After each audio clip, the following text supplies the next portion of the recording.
Eu cumprimento essa amada igreja com a paz do Senhor, amém? É motivo de alegria retornarmos aqui mais uma vez, para juntos adorarmos ao Senhor, para juntos fazermos menção à sua palavra. Eu quero agradecer a Deus por essa oportunidade, agradecer ao pastor Roberto Leal, a pastora Zezé, carinhosamente, Maria José, toda a sua equipe do Congresso de Mulheres, todas as mulheres aqui. Se eu for falar o nome de alguma, eu vou ser injusta com as outras, porque fizemos grandes amigos aqui, e todas são muito especiais e moram no nosso coração. Eu quero justificar a ausência do meu esposo, né, do Júnior. Ele está viajando a trabalho, por isso não está aqui, e as crianças só terminavam as suas atividades após 5h30. E se eu saio 17h30 de Campo Grande, é um laço o trânsito, né? Então eu saí às 17 horas para que não houvesse nenhum empecilho, e aqui chegamos cedo, graças a Deus. Eu quero louvar a Deus por este congresso, parabenizar as restauradas, está cada ano mais bonito, cada ano melhor. Feliz em ver aqui o pastor João, a pastora Lia também, servindo a Deus junto a este ministério.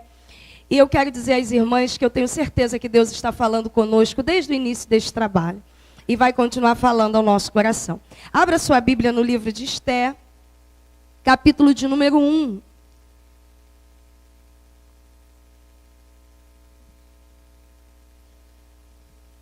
Esther, capítulo de número 1, nós vamos ler do verso 1 ao verso 5. E depois, capítulo 2, nós vamos ler o verso 1, 15, e não 18, como eu anotei aí para a mídia, eu anotei errado. Na verdade, o capítulo 2 é 1, 15 e 17. Os irmãos me perdoem, por favor. Eu anotei com pressa de entrar e anotei o outro versículo.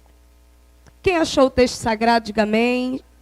Vamos ler, eu leio um versículo, você é o seguinte, como costumamos fazer. Esther 1, do verso 1 ao 5. Diz assim a palavra do Senhor. Nos dias de Assuero, o Assuero que reinou desde a Índia até a Etiópia, sobre 127 províncias.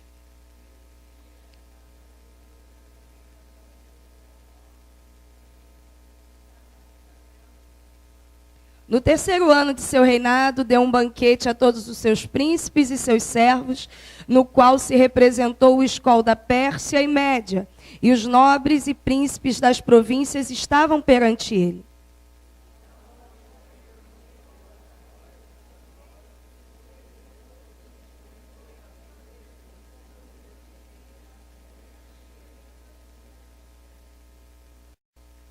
Passados esses dias, deu o rei um banquete a todo o povo que se achava na cidadela de Suzã, tanto para maiores como para os menores, por 7 dias no pátio do jardim do Palácio Real. Capítulo de número 2, eu leio 1, você leia após mim, por favor, o verso de número 15, e encerramos juntos no 17. Passadas estas coisas e apaziguado já o furor do rei Assuero, lembrou-se de Vasti, e do que ela fizera, e do que se tinha decretado contra ela.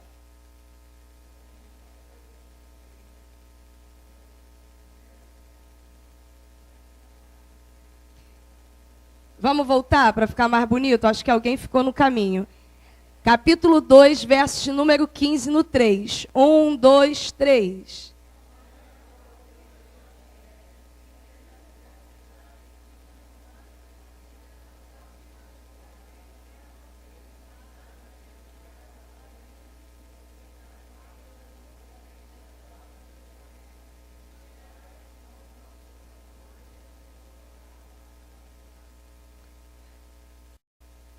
Verso 17, encerramos então juntos. O rei amou a Esther mais do que todas as mulheres, e ela alcançou perante ele favor e benevolência mais do que todas as virgens.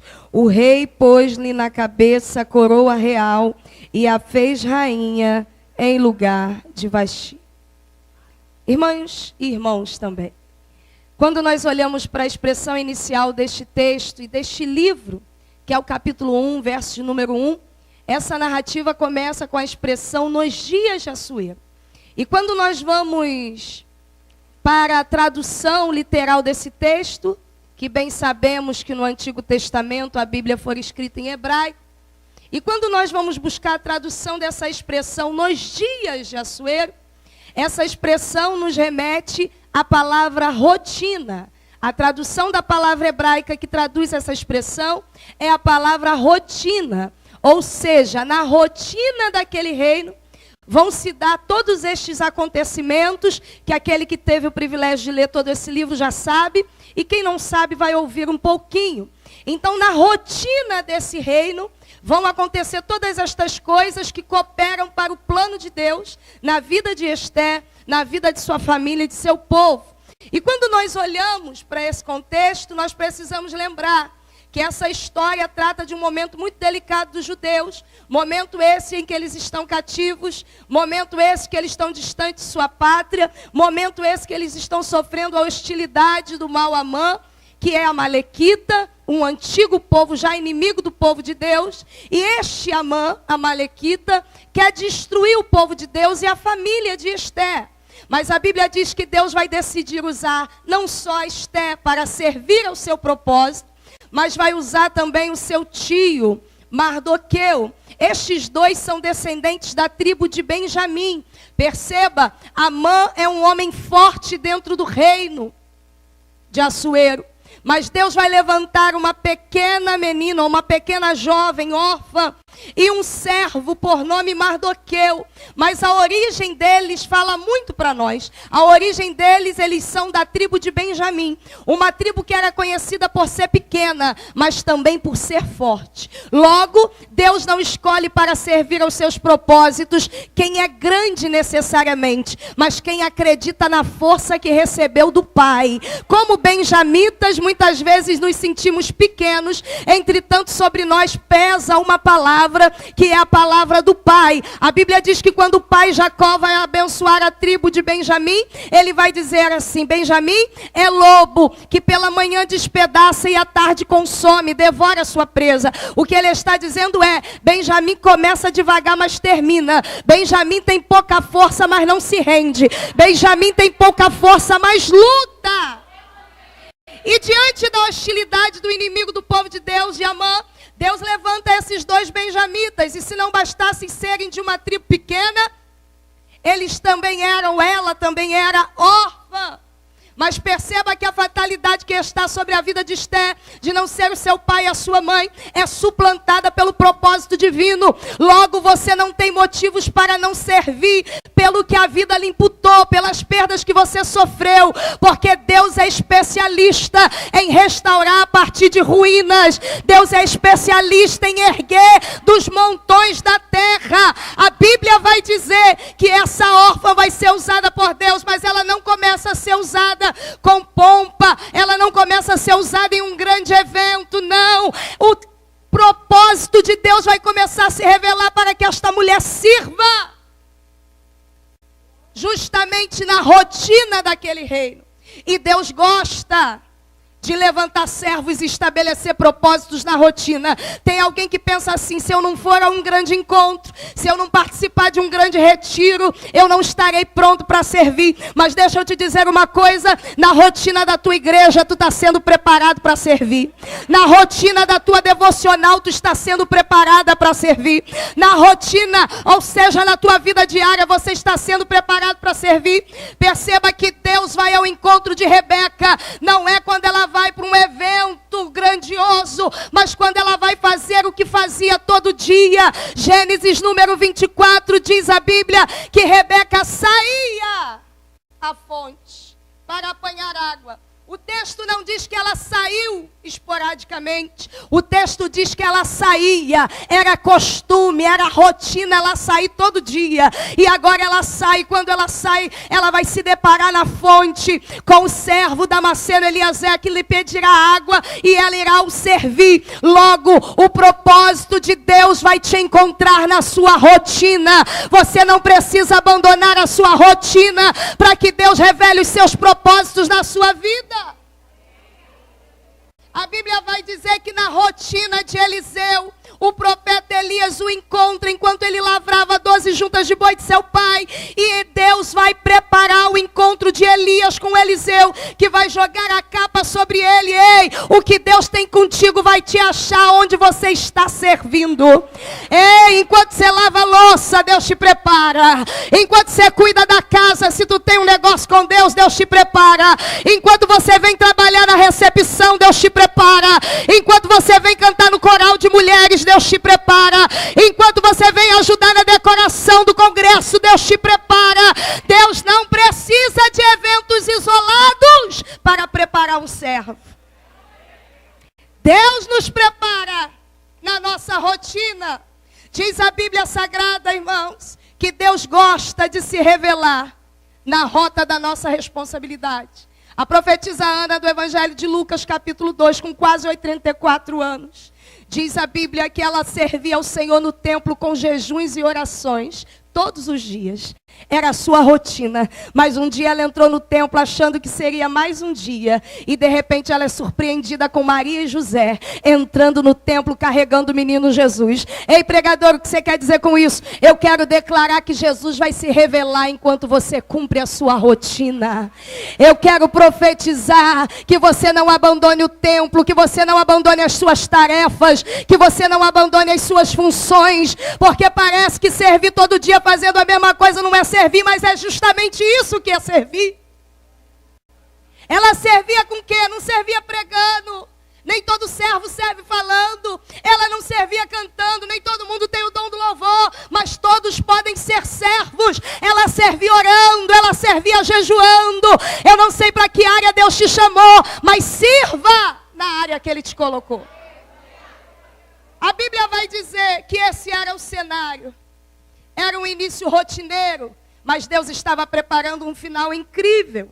Aí eu me lembro do que Isaías 55 diz, verso de número 8. Os pensamentos de Deus são mais altos que os nossos pensamentos. Os seus caminhos são mais altos que os nossos caminhos. Logo, vai andando naquilo que é natural, porque no caminho Deus revela o que é sobrenatural. Vai caminhando, fazendo aquilo que você pode fazer. Porque no caminho Deus vai manifestar o que Ele ainda deseja fazer. A Bíblia vai nos dizer que o caminho do justo é assim mesmo. É como a luz da aurora, que vai brilhando, brilhando, até ser dia perfeito. Logo, um servo, ele não é notado pelo feixe de luz ou pelo efeito cometa que ele produz. Um servo, ele é notado pela capacidade de continuar brilhando, ainda que devagar, mas brilhando. Ainda com dificuldade, mas sem deixar de brilhar, até que seja dia perfeito. Você pode profetizar para alguém que está do seu lado: tem dia que não é bom, mas você ainda está brilhando. Tem dia que o hino não sai tão alto, mas você está brilhando. Tem dia que você não tem vontade de pregar, mas ainda está brilhando. Tem dia que você não tem vontade de cantar, mas canta a si mesmo. É porque ainda está brilhando. Vai brilhando, vai servindo. A Bíblia diz que assim viviam eles ali, brilhando na proporção do que podiam, pelo momento. Eles estão ali cativos nesse cenário, mas a soberania de Deus está sobre tudo isso. O texto vai dizer que o rei está dando no meio dessa rotina. Era comum, após as empreitadas, as campanhas de guerra. A história diz que eles voltam de uma empreitada de campanha de guerra na Grécia. E agora o rei vai comemorar os seus feitos. E quando eles estão comemorando estes feitos, ele vai dar um banquete de 180 dias. Mas a Bíblia diz que findo esse período da festa, ele vai começar um outro período. Eu vou falar aqui porque só carioca entende essa linguagem. Agora, fim dos 180 dias, vai começar a festa da geral. Nos primeiros 180 dias, só quem vai ao Maracanã vai entender essa linguagem. Nos primeiros 180 dias a festa era para as cadeiras, mas agora vai iniciar mais 7 dias de festa para geral. Vai levar todos da fortaleza de Suzã, do menor ao maior, pobre e rico. Vai para aquela festa que agora não é mais lá dentro, agora é no pátio do jardim. Então perceba quem é que está na festa. Se foi convidado todo mundo, do menor ao maior. Esté está na festa. Mardoqueu está na festa. Mas eles não têm dimensão que daqui a 4 anos eles não estarão mais festejando no pátio do jardim, mas eles estarão festejando e servindo a um propósito divino lá dentro do palácio. Ei, pregador, o que isso tem a ver comigo? Deus está dizendo, serve bem, se comporta bem no pátio, para que quando você chegar lá dentro do seja respeitado. O que Deus está dizendo é, serve com competência, serve com humildade, aonde você está, porque ela vai se comportar bem do lado de fora. A maneira que eu me comporto na festa do outro vai dizer para Deus se eu estou preparado para viver a minha festa. Esté não vira bandeja lá fora, Esté não ataca os salgadinhos lá fora, Mardoqueu não cria problema na festa, não. Eles se comportam muito bem na festa no pátio, mas não fazem ideia de que daqui a aproximadamente 4 anos estarão servindo para que Deus cumpra os seus propósitos lá dentro do palácio. Irmão Roberto, que isso tem a ver comigo e contigo, pela fé, comigo também. O que a Bíblia está dizendo é que enquanto você vai servindo sem ter pretensão da grandiosidade dos propósitos de Deus, você já está pisando no teu futuro e nem sabe. O teu presente já está em contato com o teu futuro e tu nem sabe.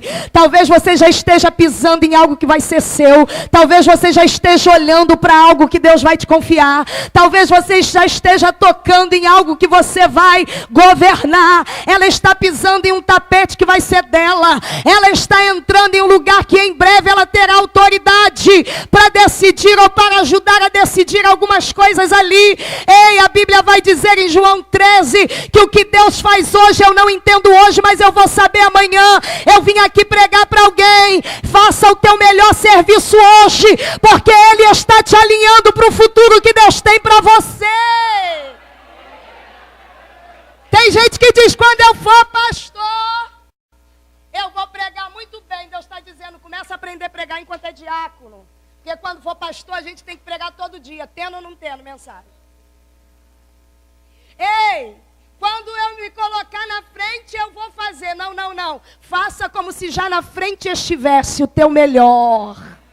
Porque você já está pisando no teu futuro e você ainda não sabe. Deus já está te preparando para o teu futuro e talvez você não tenha ideia do que Ele está preparando. Diz a Bíblia Sagrada que passado esse primeiro momento da festa, Esté está oculta ali, como uma flecha oculta de fato, na aljava de Deus. E agora diz o texto no verso número 8, que Assuero bebeu muito e agora ele manda chamar a rainha Vasti. Diz a Bíblia que ela não vem, e eu não quero falar da recusa dela apenas. Existem 2 linhas teológicas que defendem a recusa de Vasti.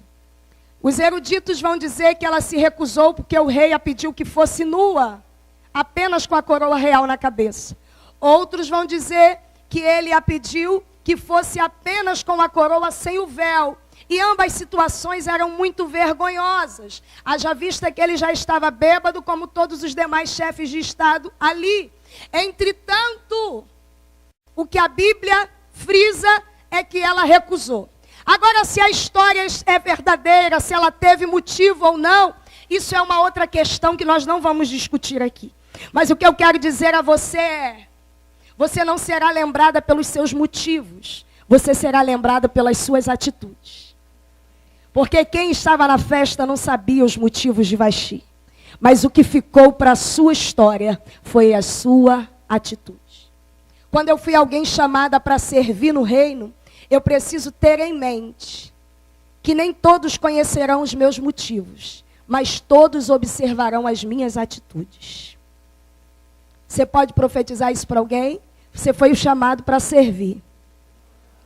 E servo nem sempre vai ter chance de explicar os seus motivos, mas será julgado pelas suas atitudes.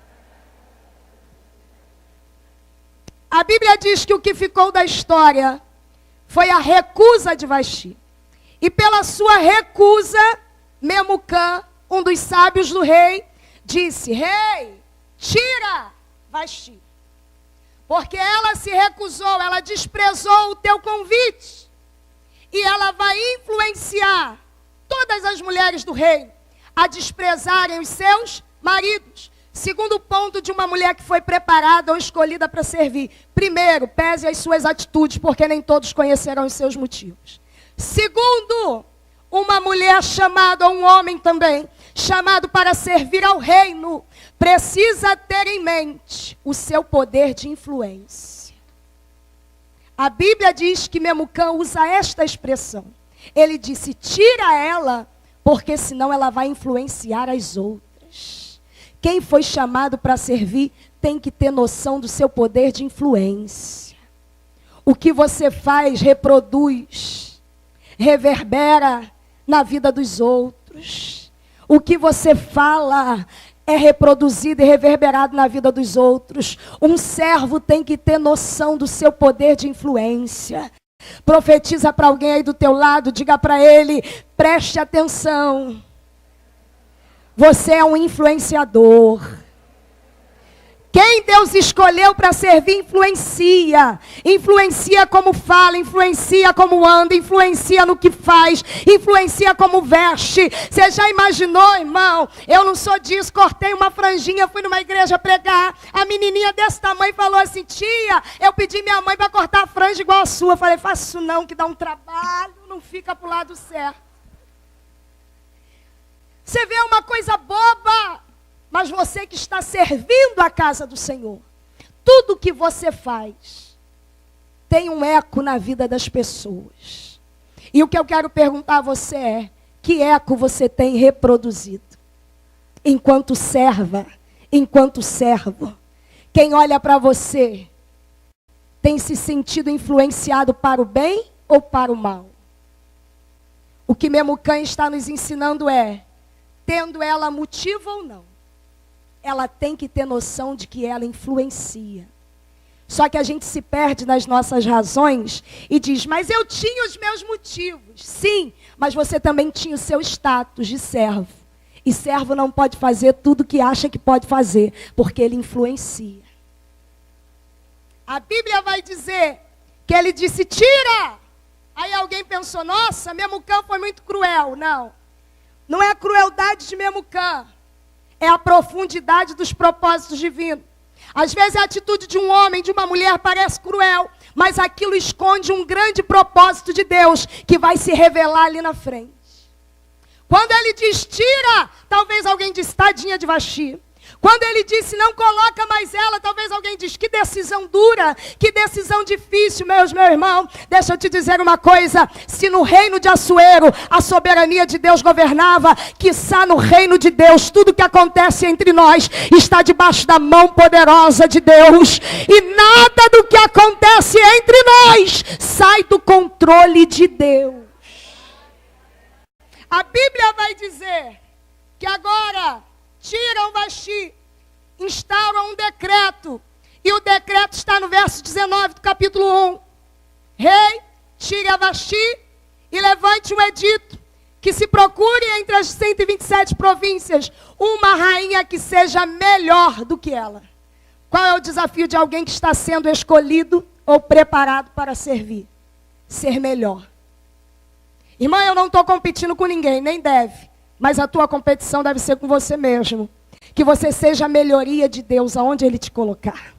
Que você seja a melhoria de Deus no teu trabalho. Que você seja a melhoria de Deus entre os teus parentes. Que você seja a melhoria de Deus aonde Deus te plantar. Que você seja a melhoria de Deus dentro desse grupo de amizade que você aderiu. Que você seja a melhoria de Deus aonde o Senhor te plantar. Qual é a única exigência do decreto?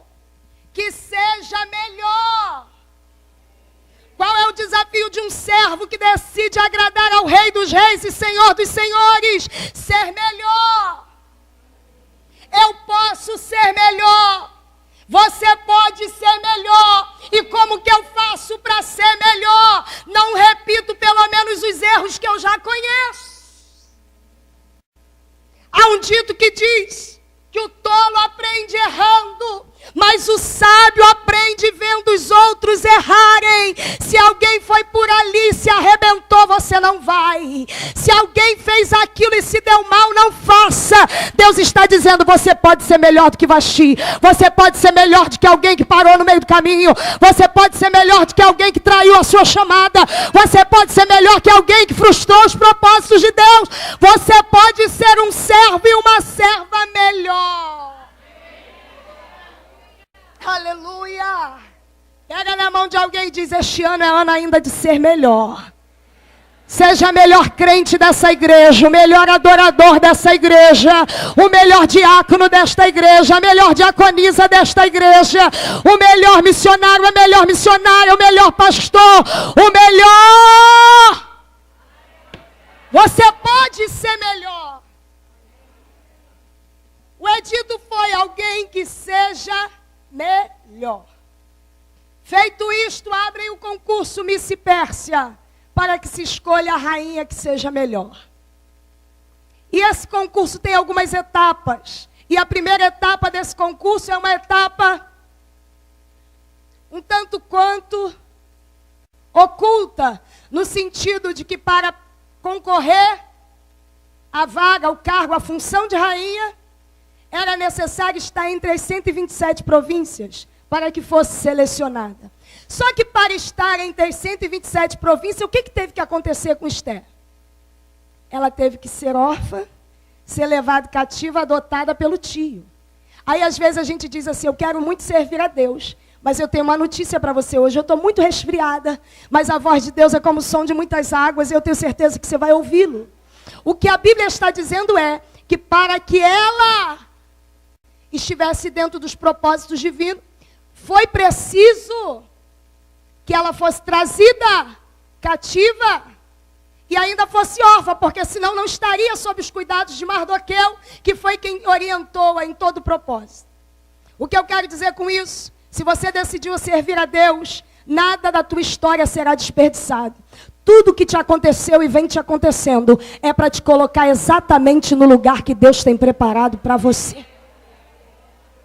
O que a Bíblia está dizendo é que talvez quando ela ficou órfã chorou. Quando ela foi levada cativa, se não nasceu no cativeiro, tenha sofrido com isso. Mas a grande questão é que toda a fatalidade que aconteceu na vida de Esther estava lhe preparando para servir a um propósito divino. Deixa eu te dizer uma coisa, você será extraordinário no lugar certo. Se ainda não está bom, é porque ainda não está no lugar certo. Se ainda não alcançou o centro da vontade de Deus, é porque ainda não chegou no lugar certo. E quer ver uma coisa que empurra a gente para o centro da vontade de Deus? Não é bonança. Não é facilidade. Não é aplauso. Não. O que nos empurra para o centro da vontade de Deus são justamente os embates da vida. Aquela menina foi sendo empurrada para o lugar certo. Dá um toque carinhoso em alguém aí e diga, tudo isso está te empurrando para o lugar certo. Tudo que aconteceu lá atrás e que ainda está acontecendo agora, é Deus te preparando para servi-lo num propósito específico. A Bíblia diz que essa era a primeira fase do concurso Miss Pérsia, ser selecionada entre as 127 províncias. Lembre-se de José. Se não é traído, se não é vendido, se não é colocado em cisterna, se não é acusado injustamente pela mulher de Potifar, se não é preso, não chega no governo do Egito. Ei, aprenda, sofrimento na vida de crente não é karma, não é maldição. Se tu está debaixo do Calvário, é propósito divino sendo costurado. A Bíblia vai dizer que foi assim com Paulo.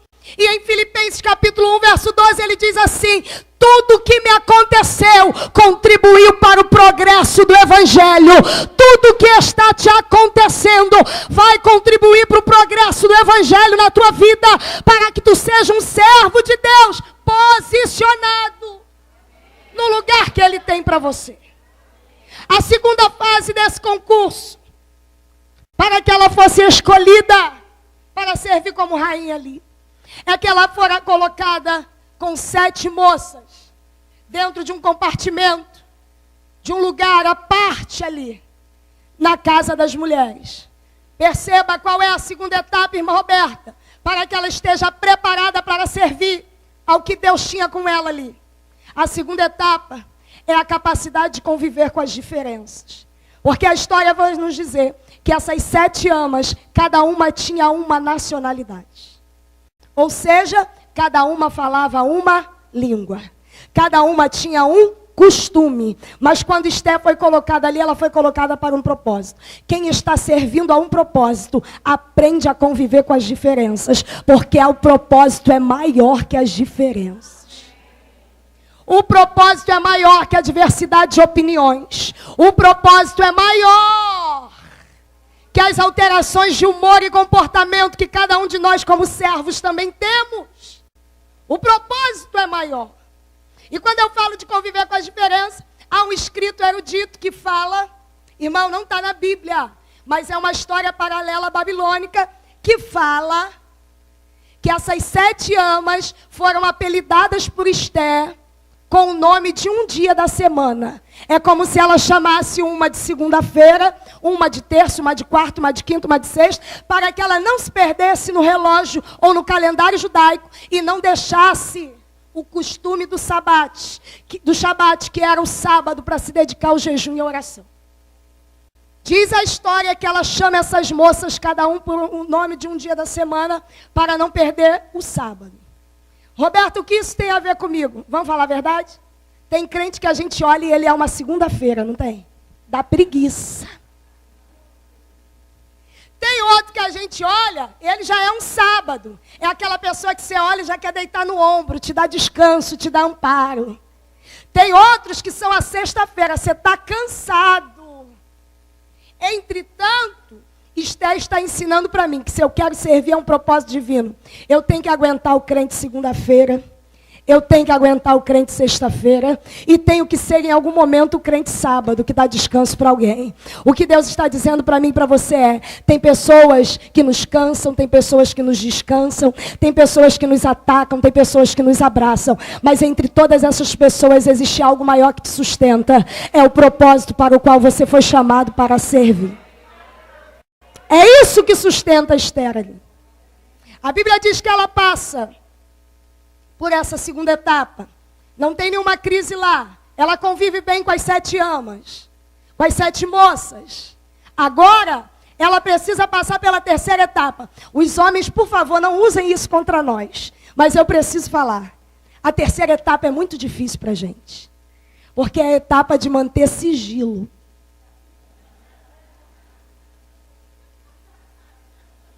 Qual é a ordem que Mardoqueu está? Não fala a sua origem para ninguém. Irmão, se a gente gosta de dizer a marca do sapato, que dirá o nome.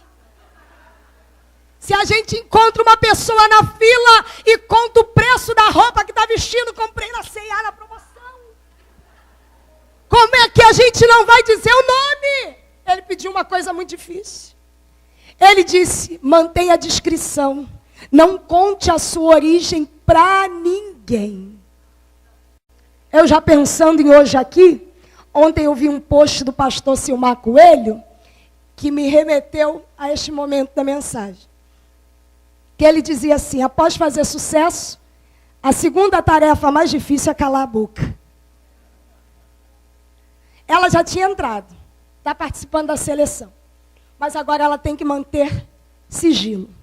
E vou te falar uma coisa, tem servo que é habilidoso no que faz, mas é um desastre no que fala. Ele joga fora tudo que faz pelo que fala. Você conhece alguém que faz, mas faz murmurando? Tira a beleza do que fez. Você conhece alguém que faz, mas faz se enaltecendo? Se eu não chegasse, pastora José, esses vasos não estavam aqui não. Se eu não viesse, a igreja estava sem varrer. Posso falar isso aqui porque eu sei que essa igreja tem quem cuida. Mas deixa eu te dizer uma coisa. Não perca a grandeza do teu serviço com aquilo que você fala. Olha para quem está do teu lado e faz para eles. Serve melhor quem serve quieto. Serve melhor quem serve com discrição. A Bíblia diz que o que a tua mão direita faz, a esquerda não precisa saber. E isso é um princípio divino reproduzido ou confirmado por Jesus. Lembra de Jesus? Os discípulos de João, Mateus 11. Lembra? Mateus 11. Vão até Jesus a mando de João Batista. E perguntam para ele assim: és tu o Cristo? Ou devemos esperar outro? Olha a resposta de Jesus ensinando para a gente. Sabe o que ele vai dizer? Diga a João que os cegos veem, que os surdos ouvem, que os paralíticos andam. Sabe o que ele está dizendo? Eu não importo-me em dizer quem sou, mas que o propósito seja cumprido e revelado. Doente está sendo curado, oprimido está sendo liberto. Deus está dizendo: deixa o propósito se cumprir e falar por você. Jesus não tem crise de afirmação. Não tem. No entanto, ele pergunta para Pedro, querendo saber o posicionamento de Pedro acerca dele, porque ele sabia quem era. Ele sempre dizia: eu sou um com meu Pai. Mas agora ele pergunta em Mateus 16 para Pedro: e tu, Pedro? Quem dizes que eu sou? Pedro olha para ele e diz: tu és o Cristo, o Filho do Deus vivo.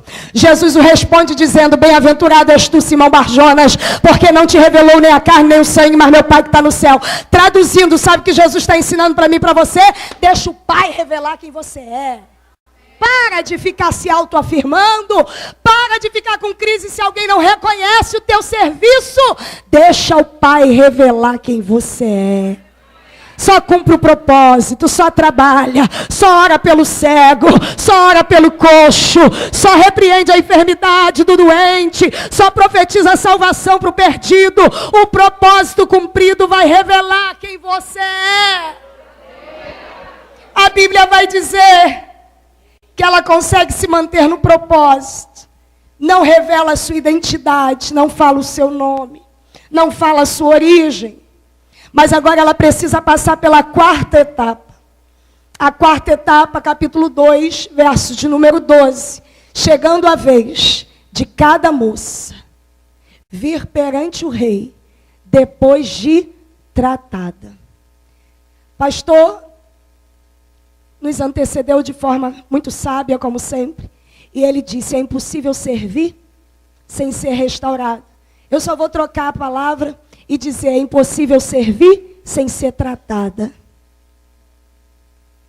A Bíblia diz que ela só vai poder ser escolhida para de fato servir ao propósito que Deus tinha com ela, depois de ser tratada. Qual foi o tratamento, Roberto? A Bíblia diz que foi 6 meses com óleo de mirra e 6 meses com especiarias. Esse tratamento não haveria tempo hábil para falarmos de cada uma dessas ervas ou das suas propriedades. Mas eu quero destacar 2 funções aqui. A mirra tratava o que era interno. Eu vou falar uma linguagem que mulher vai entender. Lembra do tal sabonete de arnica, quando não tinha dermacite? Lembra do tal sabonete de pedra de aroeira? A mirra tinha essa função de tratar, de purificar a mulher internamente. É lógico que era um óleo perfumado, que também trazia um cheiro agradável ao corpo, sim, mas era mais poderosa para o trato de infecções. Quando a Bíblia diz que para ser escolhida para servir, elas só poderiam vir se apresentar diante do rei, para que essa escolha fosse confirmada ou não, depois de tratada. Tratada com o quê? Com mirra, que faz alusão ao trato das infecções internas. A gente está vivendo em uma geração que cuida do cabelo, que faz progressiva, que usa Mary Kay, mas não cuida da alma. Aí Deus está dizendo: trata por dentro. Porque um servo doente contamina o seu trabalho. Um servo com o seu interior sem ser tratado vai fazendo muito bem, mas de repente ele sucumbe, porque aquilo estava dentro dele. A Bíblia vai dizer que elas vão ser tratadas internamente e vão ser tratadas com as especiarias externamente, para tratar as asperezas da pele, os sinais do deserto, as agressões do sol. O que Deus está dizendo não é pecado tratar por fora. Eu gosto de progressivo, eu gosto de maquiagem. Pecado é tratar fora e esquecer de tratar dentro. Não é pecado cuidar do templo externamente. O pecado é não limpar ele por dentro. Essa era a briga de Jesus com os fariseus.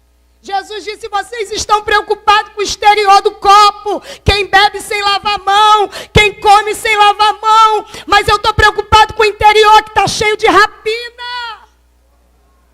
Irmã Roberta, eu sou serva de Deus, eu também. Mas se a gente não parar para esvaziar a alma, a gente fica igual eles. Vai se acumulando. Vai entrando uma mágoa aqui, vai entrando uma implicância ali, um orgulho aqui, uma vaidade lá. Aí Deus está dizendo: ei, eu te escolhi para servir a um grande propósito divino. Vamos desinfectar a alma, vamos esvaziar o nosso coração de tudo aquilo que não agrada a Deus. Diz a Bíblia que depois de tratada segundo as prescrições para as mulheres. E eu pergunto a você, e a gente vai encerrar. O que a Bíblia prescreve para as mulheres? Tem muitas prescrições, mas tem algumas que se destacam. A Bíblia prescreve em 1 Pedro 3 para as mulheres que elas sejam submissas e os vossos enfeites não estejam no frisado dos cabelos nem nos enfeites. A Bíblia não está dizendo que não pode frisar, que nem pode enfeitar. A Bíblia está dizendo que não seja só isso, mas que esteja num espírito manso e tranquilo, que é agradável diante de Deus. Eu não conheço uma serva pelo tremor da língua estranha dela. Eu não conheço uma serva pelo compasso da sua marcha, não. Eu não conheço uma serva pelo timbre de sua voz. Eu conheço uma serva pela capacidade de ter mansidão. O que a Bíblia está dizendo é que para a mulher, é prescrito que, a despeito da sua personalidade ou temperamento, ela receba da parte de Deus um espírito manso e tranquilo, porque isso é agradável a Deus. O rei se agradou de Esther, achou graça nela, porque eu acredito que ela era tranquila e ela era mansa. Irmã Roberta, eu não sou tranquila, mas pode ficar tranquila. Irmã Roberta, eu não sou mansa, mas pode ficar mansa, porque o Espírito Santo, ele tem a capacidade de dominar sobre os nossos temperamentos e sobre a nossa personalidade. A questão é, vai deixar ele tratar? Não conheço pessoa mais agitada que eu, mas Jesus é aquele que nos domina. Jesus é aquele que nos trata. Eu estou entre amigos, essa igreja me conhece há bastante tempo. Júnior está trabalhando lá fora. As irmãs e os irmãos aqui sabem quão dependente eu era e sou do Júnior. Não dirijo, ele me ajudava com a agenda, ele me ajudava com as crianças, com tudo. E agora ele está trabalhando longe. Passa 4, 6 meses fora. Para dar conta de tudo, às vezes a gente fica meio agitado. Aí parece que eu ouço que ele sempre foi muito calmo, muito calmo. Ele dizendo: Roberta, o que adianta ficar nervosa? Não vai ter que fazer do mesmo jeito. E eu quero reproduzir essa voz para você. Diga para ela: ficar nervosa não te ajuda a resolver nada. Ficar nervosa não te dá mais autoridade. Ficar nervosa não te dá mais unção. Ficar nervosa não te dá mais graça. Ficar nervosa não te dá direção. Antes rouba o seu foco. Aí Deus para eu e você aqui nesse dia de congresso para dizer: eu te escolhi para me servir, mas antes eu vou te restaurar dessa agonia. Para de agonia. O maior interessado que o reino dê certo é o rei. Para de agonia. Eu já estou agoniada que cheguei aqui 6h30, com medo de chegar atrasada. Fui comer lá no botecão. Sabe o que eu quero dizer para você? O maior interessado que esse propósito se cumpra é o dono da obra. É o dono da tua vida, é o dono da tua casa. O maior interessado que essa família seja salva é Ele, porque Ele veio buscar e salvar o que se havia perdido. Então te aquieta, se acalma. Calma.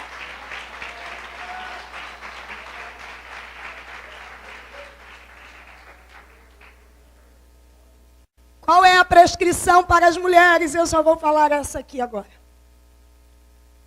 Que elas sejam não caluniadoras. 1 Timóteo 3,11. Irmão, serva não combina com calúnia. Serva combina com honra. Amém? Ativista fofoca, calunia. Agora serva não. Serva engole sapo por causa do reino. Serva vê e finge que não viu por causa do reino. Serva ouve e finge que não ouviu por causa do reino. Olha para quem está do teu lado e diz: você é serva. Serva não retruca. Serva não se vinga. Serva não ataca. Serva tem o padrão de Filipenses 2. Esvazia-se a si mesmo. A Bíblia diz que passadas essas etapas, chegou a vez de Esther. E ela foi mais amada. O rei a amou mais do que todas as mulheres. E alcançou graça. Se você se deixar tratar, passar por essas etapas, Deus vai lhe conceder favor. Olha para quem está do teu lado e profetiza. Eu já passei 3 minutos e eu não posso passar muito, né, irmão? Que eu estou voltando hoje. Vamos fazer bonitinho o negócio. Vai, rapidinho, rapidinho. Pega na mão dela. Pega na mão dele. E diz: para o servo tem favor. O rei, fica segurando já para acabar. O rei concedeu favor. E diz o texto que ela foi coroada e o rei a fez rainha. Engraçado, o rei não a nomeou. O rei não a colocou. O rei a fez. Sabe o que o texto está dizendo? Que Deus a tornou, através de Assuero, o que ela não era. Quando você decide ser servo, Deus faz de você o que você não era, por causa daquilo que o seu povo precisa. Deus vai fazer de você a esposa que o seu marido precisa. A serva que a sua igreja precisa. A irmã que os seus irmãos precisam. A mãe que os seus filhos precisam. Oh, aleluia, a filha que os seus pais precisam. Deus a tornou. Deus a fez rainha. Diz a Bíblia Sagrada que agora ela já é quem devia ser. Agora ela é rainha. Mas agora ela precisa fazer o que deve ser feito. Quantos servos nós conhecemos que já é quem devia ser, mas não faz o que deve ser feito? Agora ela já está dentro do palácio. Aí chega a notícia que os judeus estão ameaçados de morte. Ela está lá distraída, Mardoqueu que está do lado de fora sabe da trama, e ela que está do lado de dentro não sabe. Traduzindo, servo, você foi colocado aí para um propósito. Vamos despertar? Vamos despertar? O povo está em perigo, a igreja está em perigo, a família está em perigo. E eu não posso viver só com aquilo que recebi como função. Eu tenho que executar a função para o qual fui chamado. Qual é o nosso desafio enquanto servo? Não é só ser servo, mas fazer o que tem que ser feito. João 15,16, não foram vós que me escolheram, mas eu escolhi a vós e vos designei para que vades e deis fruto. O difícil não é só ser colocado no lugar, o difícil é frutificar no lugar. Aponta para esse crente e diz para ele: dá fruto aí onde você está. Fala para ele: servir é frutificar aonde Deus te colocou. A Bíblia diz que ela vai diante do rei, intercede pelo povo, você conhece a história. E agora vai acontecer uma festa que é chamada a festa de Esther. A primeira festa não era dela, mas ela se comportou bem. Como serva, como escrava, cativa que era. E agora ela vai ter a festa dela. Eu quero profetizar que Deus vai promover festas para quem serve. Deus vai promover festa para quem obedece às estratégias que são determinadas. Deus vai promover festa para quem se deixa tratar por dentro e por fora. Mas, Roberto, você falou por fora no sentido da vaidade, mas eu quero falar por fora no sentido daquilo que é bom. Sabe o que é ser servo? É ter o coração chorando, mas os lábios sorrindo. É como Neemias receber a má notícia das ruínas, mas não largar a bandeja e servir ao rei. Eu quero profetizar que aos servos que entraram chorando, mas não abandonaram a bandeja, não saíram da função que foram comissionados, Deus lhe dará cartas, Deus lhe concederá condições de restaurar tudo aquilo que foi atacado, atingido, alvejado na tua vida, na tua casa, na tua família, no teu ministério. Assim como Deus preparou uma festa para Esther, onde o inimigo foi envergonhado, assim como Deus deu a Neemias cartas para restaurar o muro, assim como Deus entrou na pessoa de Jesus, dentro da casa da sogra de Pedro, antes do pôr do sol, antes que piore, antes que o pior aconteça, Deus está entrando na tua casa, Deus está tocando em você e mais alguém lá dentro, está levantando e está devolvendo o status de servo para alguém que está acamado espiritualmente lá.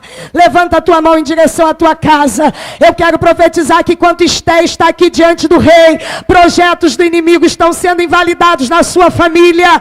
Eu quero profetizar que enquanto os homens como Neemias estão aqui servindo ao rei, Deus está promovendo condições de restauração para a tua cidade, para a tua parentela, para aquilo que é teu. Na autoridade do nome de Jesus, viveremos um tempo de festa, viveremos um tempo de restauração, viveremos um tempo de recomeço, viveremos um tempo de concessões espirituais, de liberação de caminho. Oh, aleluia! Que decretos malignos sejam invalidados e que servos sejam restaurados em nome de Jesus.